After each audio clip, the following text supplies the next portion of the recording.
oraciones, las recitaciones de los textos sagrados. Entonces, lo que hacía en la petición la mamá de Krishnamurti pues era romper todo un proceso de tradición, porque para la tradición india el nacimiento, la muerte y el ciclo menstrual eran los focos de contaminación para cualquier ritual, y que un hijo pues que naciera en ese espacio no era lo correcto según esa estricta tradición. Sin embargo, Sanjay Manma decidió tener a su hijo en ese cuarto de manera particular. A la mañana siguiente en que el niño nació, consiguieron un astrólogo de la tradición hindú,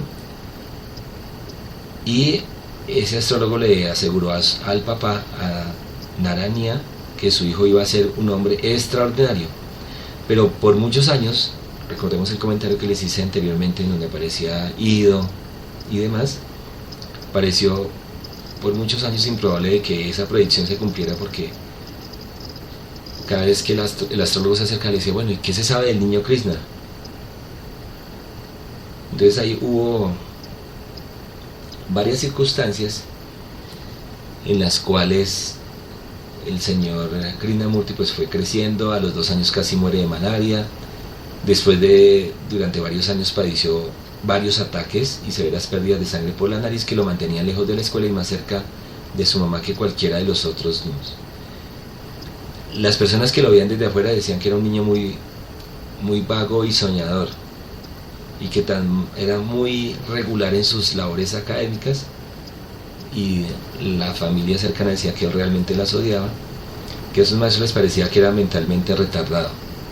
Sin embargo, era extremadamente observador, como iba a hacerlo durante toda su vida. Solía detenerse por mucho tiempo observando los árboles, las nubes, y se ponía en cuclillas para fijar la mirada en flores e insectos.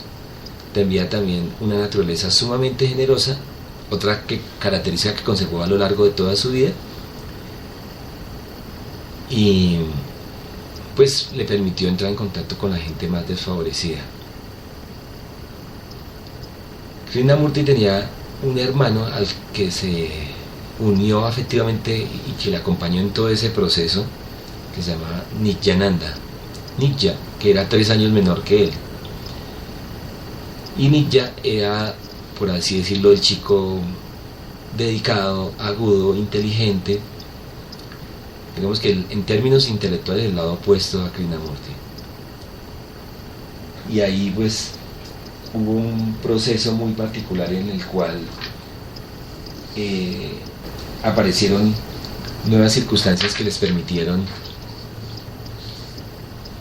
pues comenzar a vincularse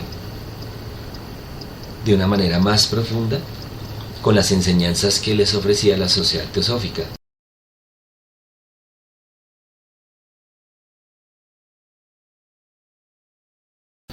Tenía 56 años el señor Leadbeater. Estuvo envuelto en un escándalo que resquebrajó la sociedad teosófica en todo el mundo. Y este señor fue el que asumió de alguna manera la educación de Krishnamurti y de Nitya, porque su hermano pues era inseparable para él. Es importantísimo que nosotros entendamos que pues un niño que ha sido desterrado de su escuela, que es considerado retrasado por los profesores, que era golpeado en algunas ocasiones por sus compañeros y que no registraba aparentemente ningún recuerdo, pues no tenía como el perfil para ser el vehículo de ese bodhisattva del cual estaban esperando. Y alrededor de eso pues comenzaron una serie de adiestramiento hacia el año 1909, en el cual todas las personas que estaban rodeando a Krishnamurti pues se dieron cuenta que sí tenía una fuerza particular, y en esa fuerza particular hacía que las personas que la rodeaban comenzaran a entender que había algo especial en él. Aunque podemos leer un comentario del señor Wodehouse, y él escribe de manera muy puntual, pasado del año 1910, lo siguiente. Dice: lo que a nosotros como adultos nos impresionaba particularmente era su naturalidad. No había ninguna clase de parcialidad ni signo alguno de afectación. Era todavía de naturaleza retraída, modesto y respetuoso hacia sus mayores, y cortés para con todos. Además, a aquellos a quienes quería les demostraba una calidad de afecto vehemente que era singularmente atractiva. Parecía no ser en absoluto consciente de su posición en lo oculto, nunca aludía a ella, jamás ni por un momento permitía que el más leve vestigio de ello se introdujera en su conversación o en sus modales. Otra de sus cualidades era un sereno desprendimiento personal. Parecía no tener ni la más mínima preocupación por sí mismo. No éramos devotos ciegos dispuestos a no ver en él sino perfección. Éramos personas adultas, educadores con alguna experiencia en la juventud. Si en él hubiera habido un vestigio de vanidad o afectación, o una pose como de niño sagrado, o una engreída conciencia de sí mismo, indudablemente habíamos emitido un veredicto adverso. Esa descripción de Wodehouse puede ser aplicada verazmente a la naturaleza de Krishnamurti a lo largo del resto de su vida. Curiosamente, Krishnamurti, antes de sus charlas, visitaba en ocasiones las librerías, y los libros que él consultaba no eran libros de desarrollo interior, ni de espiritualidad, ni de ocultismo, sino novelas policíacas. Entonces, para las personas que lo seguían decían: pero ¿cómo así? Este señor leyendo estos libros tan cursis y dando una enseñanza tan abrumadora. Hay muchos textos que el señor Krishnamurti comienza a canalizar. El primer texto que canaliza, y lo recomendamos de manera especial a todos nuestros oyentes, se llama Los pies del maestro, un pequeño librito que en la tradición fue los primeros atisbos en donde ese maestro de sabiduría interior va guiando a Krishnamurti a través de las experiencias internas. Cuando él sale de su cuerpo, lo visita en los planos sutiles y le va dando la enseñanza. Y ese libro tan pequeñito, que no tiene más allá de unas 17 páginas, consagra en sí mismo toda la enseñanza interior y lo complejo que se vuelve ponerla en la práctica.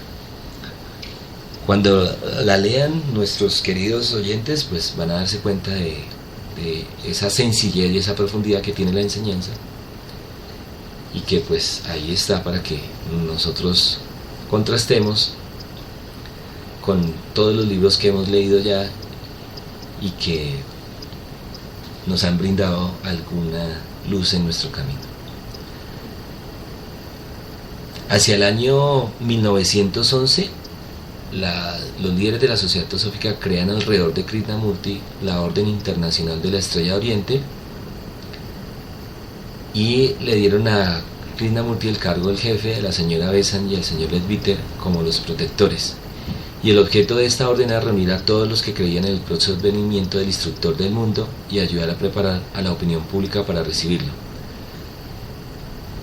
Alrededor de eso pues hubo un movimiento impresionante, muchos viajes.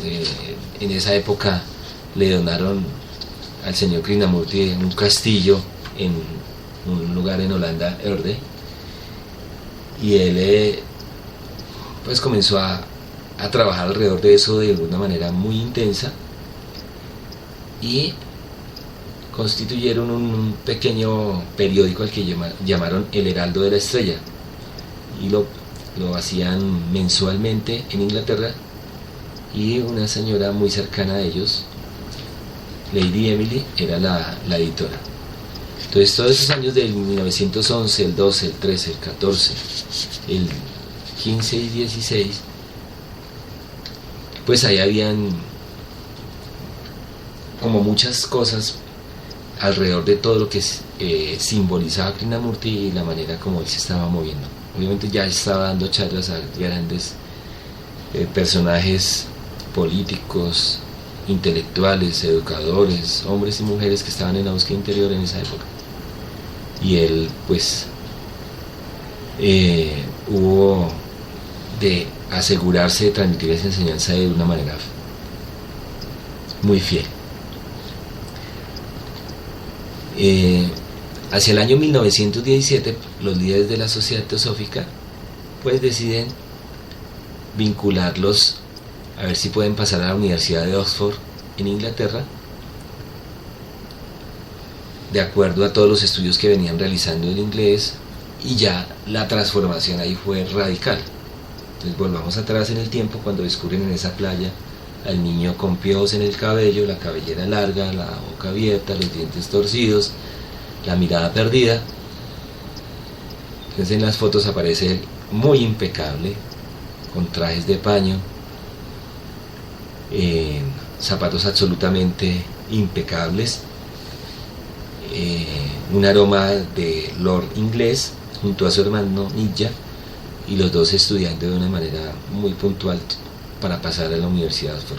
Pero como ya estaba con la fama alrededor de que él era el nuevo Mesías, pues le cerraban fácilmente las puertas. Entonces vayan pensando, nuestros queridos oyentes, todos los esfuerzos que realizaron los líderes de la Sociedad Teosófica para que estos dos muchachos, aún viniendo de una familia que tenía unos recursos modestos, no eran de muchos recursos en India, y decidieron apoyarles de manera irresoluta para que conquistaran esa meta de formarse de manera integral. El señor Leadbeater, al tiempo que estaban estudiando para pasar los exámenes en la universidad, los ponían a hacer recorridos extensos en bicicleta, les vigilaban al pie de la letra la dieta, y el señor Krishnamurti comienza a tener una serie de experiencias interiores en donde pues se da cuenta que hay unas percepciones muy fuertes,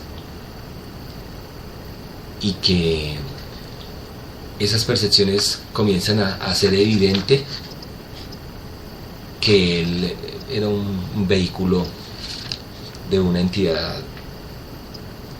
superior que transmitía enseñanzas como la siguiente. Dice: para la mayoría de nosotros la libertad es una idea, no una realidad. Cuando hablamos de libertad, lo que queremos es ser libres en lo externo, hacer lo que nos plazca, viajar, estar libres para expresarnos de diferentes maneras y para pensar lo que gustemos. La expresión externa de la libertad parece ser de extraordinaria importancia, especialmente en los países donde hay tiranía y dictadura. Y en aquellos países donde es posible la libertad externa, uno busca más y más placer, más y más posesiones. Si es que vamos a inquirir profundamente en lo que la libertad implica, ser total y completamente libres en lo interno, lo cual se expresa luego exteriormente en la relación con la sociedad, entonces me parece que debemos preguntarnos si la mente humana, que está tan excesivamente condicionada, puede alguna vez ser del todo libre. ¿Tiene la mente que vivir y funcionar siempre dentro de las fronteras de su propio condicionamiento, de manera que no haya posibilidad alguna de libertad para ella? Vemos cómo la mente, al comprender de manera verbal que no existe libertad alguna sobre esta tierra, ni interna ni exteriormente, comienza entonces a inventar la libertad en otro mundo, una libertad futura, un cielo, etc. Y ahí siguen los diálogos tomados de uno de los textos que el señor Krishnamurti nos aporta, que se denomina El vuelo del águila. Pensemos por un momento que un niño que ha sido expulsado de manera reiterativa, que no pasó en la Universidad de Oxford, comienza a elaborar unos textos en los cuales él nunca tiene notas que guíen sus conversaciones ni intervenciones en público. Pues ya uno en la estructura del pensamiento, la concreción de los párrafos, se da cuenta de que hay una mente muy lúcida y muy brillante que nos señala nuevos caminos.